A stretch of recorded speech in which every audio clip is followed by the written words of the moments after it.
Imagine spending $5,000 on the ultimate tech status symbol, only for the company that built it to pretend it never existed. In 2017, Apple did something completely out of character. They released a machine clad in space gray, packed with server-grade hardware, and slapped a Pro badge on the iconic iMac silhouette. It was a stopgap, a beautiful monster born out of absolute desperation because Apple had painted themselves into a corner with the infamous trashcan Mac Pro. For a brief moment, the iMac Pro was the most powerful, most desirable Mac on the planet. Silicon Valley executives, elite video editors, and high-end developers threw their credit cards at the screen. It was the peak of Intel's dominance inside an Apple chassis.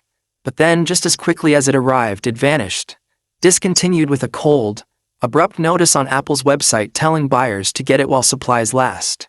Why did Apple murder their most beautiful powerhouse? Was it a massive failure, or did it secretly achieve exactly what it was meant to do? To understand the madness behind the iMac Pro, we have to look at the massive fire Apple was trying to put out. Back in 2013, Apple released the redesigned Mac Pro. It looked like a futuristic, sleek black cylinder. It was a design masterpiece but a functional nightmare. It couldn't handle the heat of evolving thermal demands, and it completely alienated professional creators who needed expansion slots. For 4 years, Apple's most loyal, high-paying demographic, the people who actually make Hollywood movies, design buildings, and code the apps we use every day, were jumping ship to Windows PCs. Apple was losing the pros. They needed a massive distraction while they completely rebuilt the Mac Pro from scratch. Enter the iMac Pro. Apple took the gorgeous 5K display consumers loved, painted it a dark, menacing space gray, and completely re-engineered the internals.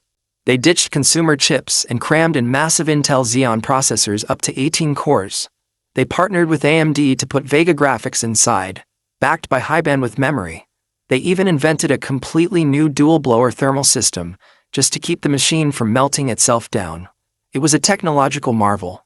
For the first time, you could edit multiple streams of 8K video on an all-in-one desktop without it stuttering. But this machine wasn't just about raw power.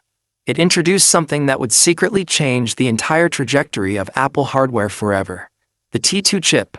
Before the M-series Apple Silicon chips existed, the T2 chip was Apple testing the waters. It handled security, audio processing, image signal processing, and real-time encryption. It was the bridge between the old Intel era and the future of Apple Silicon. When reviewers got their hands on it, the consensus was unanimous. This wasn't just a regular iMac on steroids. This was a silent, brutal workhorse that handled everything you threw at it with absolute grace. Yet, despite the rave reviews, a dark cloud hung over the iMac Pro from day one. The price tag, starting at $4,999, and scaling all the way up to over $13,000 fully spec'd out. For that price, you could build a ridiculously powerful, highly upgradable Windows workstation. And that brings us to the fatal flaw of the iMac Pro, the absolute lack of upgradability. If you bought an iMac Pro, you were locked into your choices. Want to upgrade the RAM down the line because your workflow changed? You had to take it to an authorized service provider.